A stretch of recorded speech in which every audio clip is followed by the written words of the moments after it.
taariikhdeedii ta sheekada idin hay maanta waxa waaye sheeko tuug xariif ah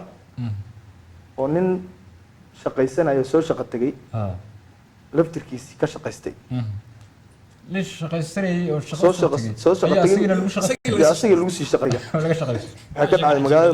dhacday magaalada Muqdisho gaar ahaan xaafadda Hodan degmada Hodan xaafadda Taleex miyaa lagu yiri meelahaas sheekada iyadoo dhameystiran oo idin soo gudbin doona in baa wuxuu tagay meelaha dadka lagu dhaqan celiyo oday ah oo aan loo maleynaynin tuug astaan tuugna aan lahayn nin iska caadi oo nin weyn oo oday ah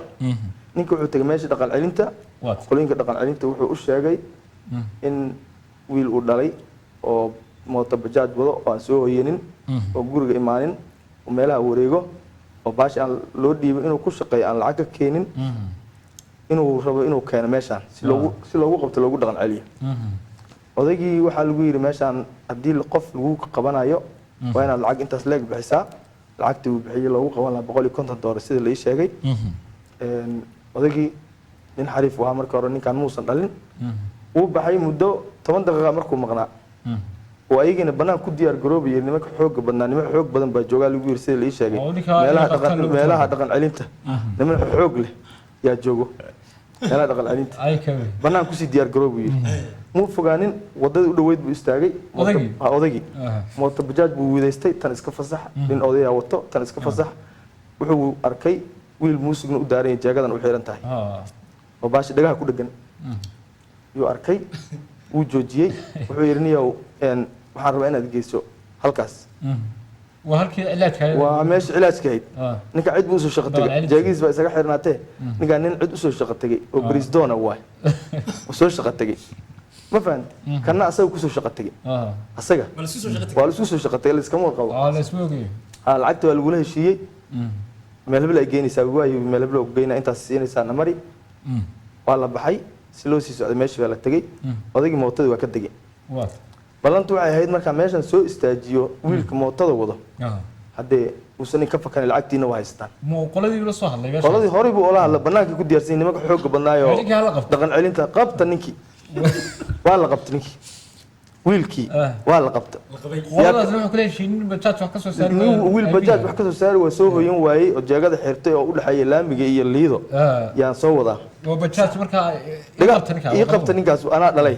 ninkun waa nin weyn nin laga maalkii laga malaysanayo nin ciyaar meesha ku tuuro bajaaj meesha ku tuuro bajaajna uu la wareego odayga laftiisa qayn kala $150 buu bixiyay wuxuu rabaa inuu bajaaj joogto $3,000 $2,500 hadba nooc ay noqoto kula wareego dhagu ku soo dhigay baashi odaygii ninkii markii la qabanayay waa iska daacad isleeyahay kan meesha tigii $2 ka qaado $2 ka qaado ma fahant haddii aad noogu cusub tahay fadlan subscribe saar channelkan wiilkii isagoo mootadii saaran yaa laba nin oo sida la ii sheegay rag meesha lagu dhaqaaleeyo ah banaanka ku soo bixin ya qabtay ninkii waa kala qabtay ninkii daroolka bajaaj qabta uma baahnaba hore oo la soo ballan lacagtii wuu bixiyay ballan hore jirtay aan soo istaagayna wiilka xunka ah wala kala tuuro ali qabto yiri mootada dhagaa ku dhagan dhagiisa ali qabta maanta garduub baa loo qabta meesha waa lagu tuuro odaygii furi waa ku taagnaa baashi waxaad way wadatay bajaaj la dhaqaaqay odaygii si ka haystay odaygii si ka qudhiisa darool ah ay kawdi ma fahant la kala tag wiilkii nin xor ahayo xornimada laga qaaday ilbirqsiyo gudood waa garan kartaa wax ka dhalanay dhageysanaysan noo xariir odaygii yaa dhageystay shan bari markii la garaacay oo la lahaa aamus lagu hayay shan bari ninku aamus leeyahay yaa laga hadashiyey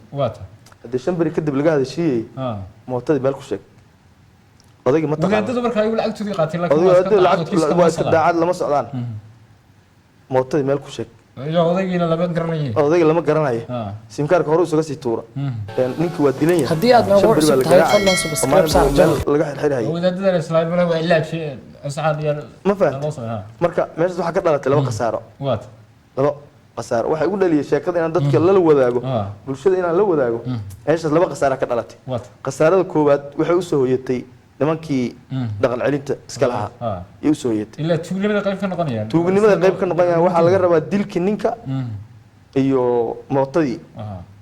yaa laga rabaa haddii kala kiiskii wax ka ogaayeen markaa haddii kale kiiskii wax ka ogaayeen ma fahamte waxa kaloo khasaare ku dhacday ninkii soo shaqo tagay oo asaga laga shaqaystay odaygii laakiin faa'iido jooga asagu odaygu faa'iido jooga $150 wuxuu ku helay bajaaj joogto bilaa 3,000 dheeraad 3,000 dheeraad ama 2,000 iyo waxay noqotaba ma fahamte waata marka sheekadaas oo meeshii ku dambeysay aan daawadayaasha aan la wadaagi doono wali waa sii socotaa haddii aad nagu cusub tahay fadlan subscribe saar channelkan